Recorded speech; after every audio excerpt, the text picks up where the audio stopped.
রব্বুল আলামিন ওই ব্যক্তির জন্য 70,000 ফেরেশতা নিয়োগ দিবেন যারা সারাদিন ওই লোকের জন্য মাগফিরাতের দোয়া করবে।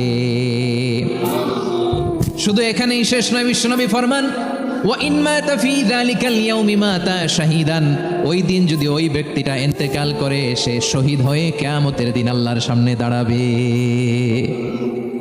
সকালবেলা যদি পড়েন 3 বার আউযু বিল্লাহি সামিল আলিম মিনাশ শাইতানির রাজিম 3 বার পড়ে সূরা হাশরের শেষ 3 আয়াত যদি তেলাওয়াত করেন, তাহলে আপনার জন্য আল্লাহ তাআলা 70,000 ফেরেশতা নিয়োগ করবে।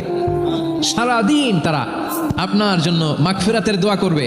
আর ওই দিন ইন্তেকাল করলে আল্লাহ তাআলা শহীদ হিসেবে আপনাকে কিয়ামতের দিন দাঁড় করাবে।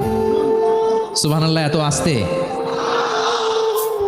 আবার সন্ধ্যাবেলায় যদি পড়েন, সারা রাতের জন্য 70,000 ফেরেশতা মাগফিরাতের দোয়া করবে।